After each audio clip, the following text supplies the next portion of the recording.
Hello and welcome to the Aura Podcast with your girl Kubi Springer. Today, we're talking all things fashion. Fashion is not clothing. Fashion is so much more. It's so deeper and richer and broader than that. Today, I am sitting down with Jessica Michault. Jessica is an award-winning fashion journalist, public speaker, and luxury consultant. A pioneer of digital fashion reviews, she has edited, written for, and worked for leading publications like Vogue, Harper's Bazaar, and the New York Times. She has advised world-class brands including Miu Miu, and and Mulberry. She has and continues to bring the front row of fashion shows straight to your feed, making her one of the most influential voices in fashion and luxury today. What are you trying to say when you wear something? You only get one chance at a first impression. One key thing about fashion in this region. It's unstoppable.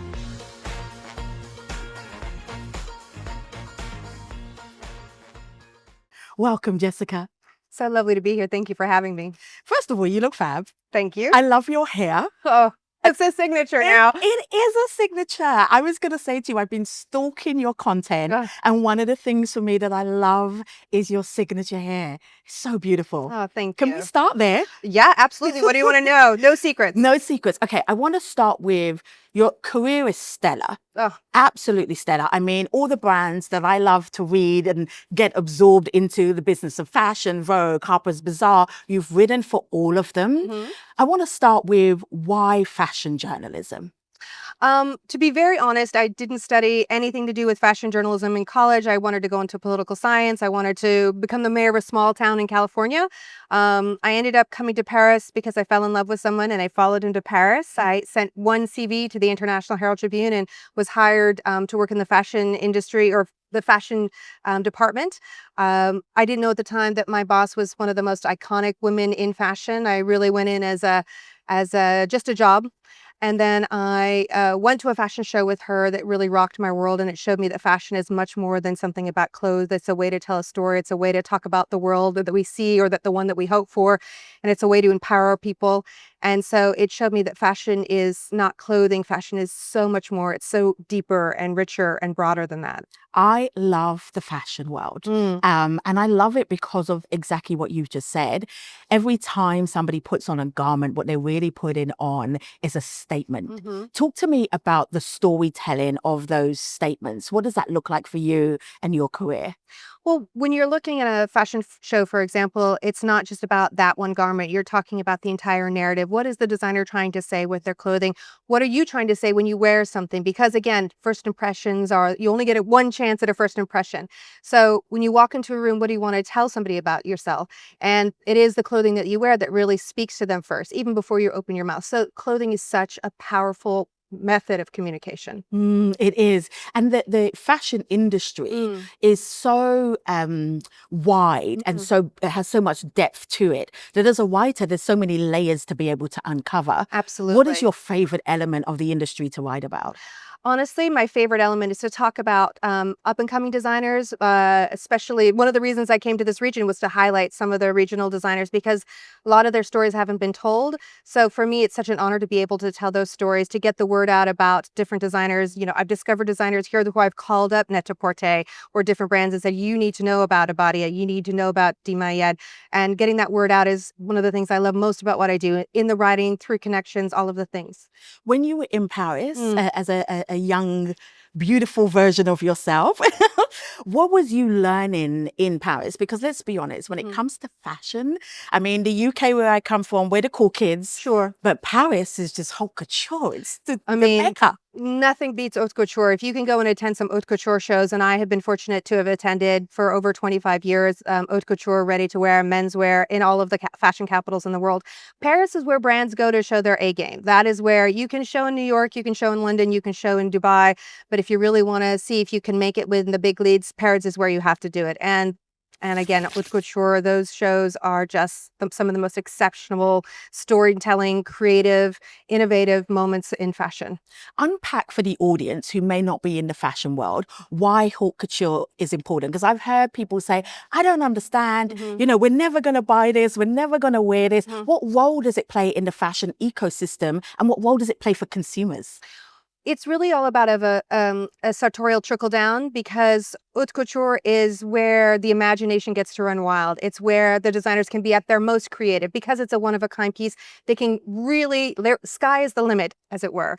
And we see things that we see in haute couture, then it trickles down into ready to wear. It trickles down into maybe the design of a lipstick or the packaging of a perfume. So you can see how this piece that you see at Schiaparelli or Dior, and how the silhouette or a particular accent or detail has then filtered down into the rest of the world, and then you see it everywhere else, years later, or sometimes 6 months later. You're seeing it in the high street. You're talking about years versus 6 months. I remember when I started in the industry 26 years ago. Girl. Sometimes I talk to the young people in my team and they're like, I wasn't even born when you started your career. Stop. I'm No, like, get me "Stop." started. But I love it because we've seen the changes. Yes. The runway shows, London Fashion Week, New York Fashion Week, when we first started, was closed, was industry only. Yep. And as somebody in marketing, I remember the shift from wanting to get editors to wanting to get bloggers, vloggers, influencers. For you, talk to me about the inside world of a fashion writer and how that shifted over the years. Well, I think the difference now with fashion writers, there was, is that you have to be an influencer. You have to be a tastemaker now. You can't just sit behind your laptop and write your stories. You really do have to create a persona for yourself in a way that wasn't the case when I started. There was no I in fashion. When you do a criticism, you never put yourself into the writing. It was all about what you were seeing. And now the I really comes into what we're talking about. So you definitely need to create a persona. You need to be, part of the action to a certain extent. I mean, I'll never forget seeing that iconic or that faithful Dolce & Gabbana show where we saw Brian Boy and Tommy Ton sitting in the front row, moving some of front row people who'd been there for decades, sitting them in the second row. And that just was like shocked the entire industry. And that was the beginning of this change. Your persona, your personal brand is very... For me, when I was studying you, I was like, this reminds me of Anna Wintour. And what I mean by that, I mean, the highest comment you could give this, bow out. Right. Such flattery, yeah. But it reminded me of her because she is very intentional. And not every fashion writer has carved out their own personal brand. They may be phenomenal writers. I'll read their columns. They know the industry. But you've got a really distinct tone, visually, but also in your writing. Tell us about that journey of building that brand, your personal one. Well, I mean, for me, it came again with this trying to balance my love of writing and where the industry was going. So I went in two opposite directions. I started doing 60-second fashion reviews on Instagram when we could do a minute-long videos on Instagram so that you could get those bite-sized 60-second reviews. And then I went the other way because I would do these amazing interviews with, leaders in the fashion industry and would have to condense it down to 1,000 words. And that broke my heart. So I created Fashion Your Seatbelt, the podcast. And with that podcast, I was able to have a half-an-hour conversation, really long tongue conversation, where you could hear the cadence of their voice, the sound of their laughter of these different designers. So I really tried to hit both sides of those things, both the bite-size, consumable content in the 60-second fashion reviews, and those people who really want to have a really in-depth and embrace a storyline. And that was what the podcast came in. So that was the way I kind of tried to balance both worlds. I love that. And what have you learned from the various different publications that you have written for? I mean, not everybody gets on their resume the Times, Vogue, Harper's Bazaar, Arabia, The Business of Fashion. Like, child, hello. Like, what have you gleaned from all of them? What I've learned over my career, working, of course, with Susie Menkes and with all of these other publications, is that your word and your integrity is all that you have in this industry. Or in any industry. So for me, that's the key thing. You have to be honest. You have to be true. If something isn't working, if it's a fashion show, you speak the truth. You don't sugarcoat it. You really say what's going on. And for me, it's all about the integrity because, your reputation is all that you have. Your transition from Paris to Dubai, what was that for you? Was it about being integral to your own personal journey and desires? What was that for you? It was a couple of things. I think it was that, that aha moment during COVID where everyone was asking, what am I doing with my life? Hello. Yeah, exactly. So it was, and at that point in my career, I really it was a shift of me really wanting to give back. And a pivotal thing that happened right before COVID, I was at Fashion Futures in Saudi Arabia, and it was, they had done their first real fashion show, and there were so many women coming up to me. They had these business plans and these ideas, and I was seeing the local fashion in Saudi and incredibly impressed by the talent that the rest of the world didn't know about. And when the opportunity to become deputy editor of Harper's Bazaar at that time opened up, coming here and being able to really celebrate the regional fashion and the regional designers and get that word out to the rest of the world really excited me. So that's just been my honor to be able to do that since I've moved here. I so agree with you in terms of what's happening in the kingdom. Yeah. Like you, I went to Fashion Commission. They had the WWD, I think it was Future of Fashion. It was phenomenal. Like I went, if I'm honest, I went a little bit ignorant. You know, I went a little bit like, oh, I've done London and I've done New York, and I went a little bit like, oh, what's this going to be like? Yeah, how's and this going to knock my socks off? Yeah, it knocks my socks off. absolutely. I was blown away. Absolutely. The talent in Saudi Arabia is impressive, really impressive. Yeah. Again, it was one of the reasons I wanted to come here. And it's starting to also build in Dubai. And you're seeing also the recognition in the rest of the world. You're seeing brands from the international brands coming to Dubai in droves in a way that wasn't the case even 5 years ago. Absolutely. It's interesting because when they come now, I feel that there is, I mean, definitely from the world of marketing, there is a real respect, which wasn't always there, but a real respect for how do I understand the nuances of the culture. Absolutely. Tell me the difference between Saudi versus the UAE versus Bahrain versus Qatar, and actually what do we do? Are you seeing that as well? Yeah, absolutely. There's a real desire. It's not about bringing Western ideas and importing them and bringing them to the Middle East. There's a real desire to understand how nuanced each different country is, because it's not a monolith. And I find that to be so inspiring and motivating to see that these brands aren't trying to impose themselves, but to really educate themselves, which again is a real shift in what we're seeing in the luxury space. Yeah. And I really like the fact that the Ramadan collections particularly no longer feel like afterthoughts. Absolutely. Right? Absolutely. Yeah. They feel intentional. The capsule collections are really thoughtful. It's not just about, dressing people, from wrist to ankle. There is a real decision to be more aesthetically pleasing, and it shows a real respect. And also I think that you're seeing that there's a pride regionally, and they really want to export that out to the rest of the world. So we're seeing like the Saudi Fashion Commission is bringing their collections or their designers to Paris and to London and to New York. So it's a real education for the rest of the world. It's beautiful. I remember seeing the exhibition that the Fashion Commission did with their Saudi 100 designers in New York. Yes. And I was like, now this is what we're talking about. Yes. This is excellence. Well, and also, here in the region, as you know, when they decide to do something, they do something. There isn't 15 million meetings in a 5-year plan. It's like we decide to do it on Monday, and on Friday it's executed. It's done. And it's executed to the nth degree. Correct. So, yeah, which is impressive. Yeah, it is. Talk to me a little bit about the shifts that you're seeing in the industry where personality, we touched on it earlier, the personal brand is driving a lot of the international brands and local brands. One of my favorite is Olivier Royston. Yeah. I just think he is phenomenal. I love Balmain. I question, and this is me being authentic, I question what Balmain is doing in the region with the licensing. And it breaks my heart sometimes when I go in the mall and I'm like, this is not the 150-year-old Parisian brand. Like, what are we doing?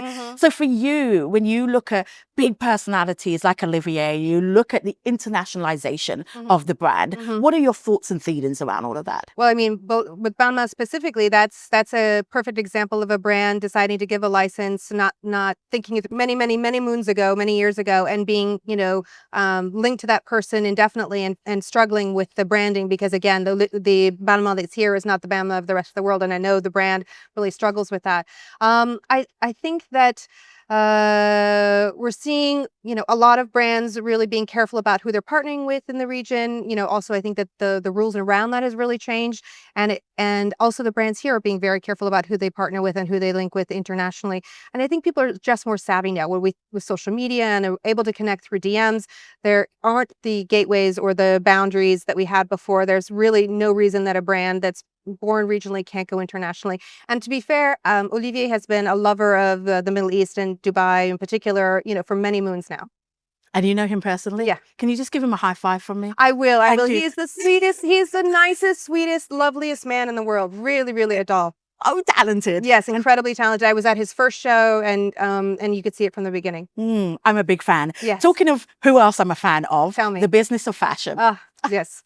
Imran rocks it. Imran, I remember, oh God, I don't even know how many years ago. I remember when I first discovered, and it felt like a small little blog, and something in my insides was like, this is going to be big. Yep. He's on the money. Yep. And it really has exploded. Yep. Tell me, because you've written for them, why do you think it's such an important part of the storytelling and the ecosystem of fashion?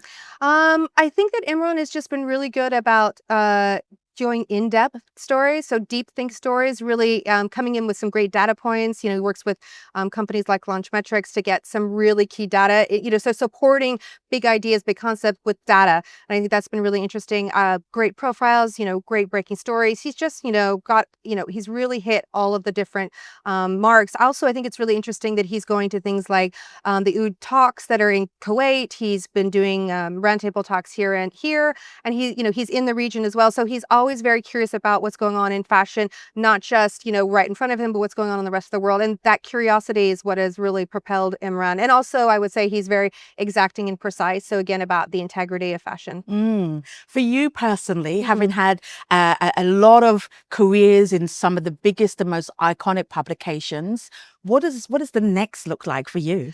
Oh my goodness. I mean, for me, again, it's come to a point in my career where it's about paying it forward. I think that this region has so much to do, so many stories to tell. And for me, it's about getting the word out, talking to investors, international investors, talking to local designers and telling them, if you meet Anna Wintour, you have two, you can say two things to her. What are you going to say? Because often when I would interview them, they're always fumbling and trying to express themselves. So it's about the branding of the brands. It's about bringing the larger companies to Dubai. It's about celebrating the region internationally. For me, it's about that, most of all, celebrating what's going on in the region and telling the world about it, because the world needs to know. The world absolutely needs to know. If the world could know one key thing about fashion in this region, what would you want them to know? It's unstoppable. You said it. Yeah. It is. Yeah. And I would also say it's unstoppable, but also the diversity of it. Absolutely. Talk about the United States being the melting pot. It's Dubai. And I have never felt more embraced anywhere else in the world than I did when I moved here. And that's because pretty much everybody who lives here has come from somewhere else. And not just here, also in Saudi, also in Kuwait, also in Qatar. I have felt such a warmth and generosity of spirit in the region that I want to make sure the rest of the world knows about. For anybody who is not in the fashion industry, but is listening to this, what advice, and they're building their brand, which is our audience here, brand builders. Absolutely. What would you say is your advice about how the role of fashion and how seriously they need to take it can support their businesses? Listen, fashion is a multi-billion-dollar industry. I think that they need to take it incredibly seriously. Also, they need to take it step by step. They need to build their brand slowly and surely, build up a clientele, start, get brand building, deciding what their narrative is, what they want to tell the world about themselves, and then take it step by step. It's not showing in Paris isn't going to get you there if you haven't put all the steps in beforehand. So you really need to, I know in this region, it's, decide something on Monday and execute it on Friday, but you do need to do those steps to make sure that's a long, everlasting brand, something that's going to be evergreen and hopefully last even past your lifetime. Absolutely. And I would also add on to what you're saying, which is understanding the ecosystem of the business of fashion in order to be able to be sustainable, right? Absolutely. Yeah, because sometimes designers show and you're like, this was amazing, but you're not in stock. You're not in stock. They don't know how to do a lookbook. They don't know how to talk to press. They don't have a press kit that makes sense.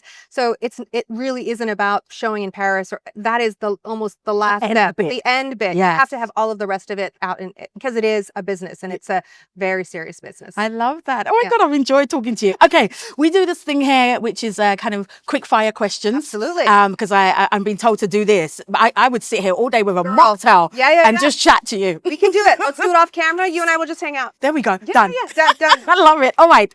Paris Fashion Week or Dubai Fashion Week? Two things. First off, Dubai Fashion Week is really growing and I see huge growth since I first came, but Paris Fashion Week is still where you bring your A game. I agree. Vintage couture or futuristic style? Vintage couture. I knew you were going to say vintage couture. I knew you were going to say that. Everything about you just screams that. I love it. Runway trends or street style? I don't think there are trends anymore. I think that everything has gone really individualistic in a way that I love. So everybody can have their own style and express themselves. So I think express yourself. I love that. Statement heels or stylish sneakers? God, statement heels make your legs look fabulous. Do they? Do. Oh, Yeah, even yeah. if my like 46-year-old back is telling me to kick them off. Oh, even if it's just from the car to the restaurant, but I'll still wear the heels. Absolutely. And then the slippers go on afterwards, Yes. correct. Print magazine or digital platform? That's a Sophie's choice if ever. That's a Sophie's choice if ever I heard one. No.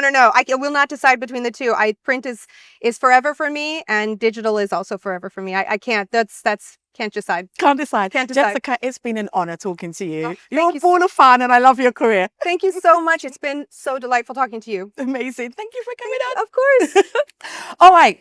Honestly, I could speak to Jessica all day, but I can't. But what I would recommend is that you check out every single brand that she was speaking about. And also her podcast is phenomenal. So go check it out. Until next time.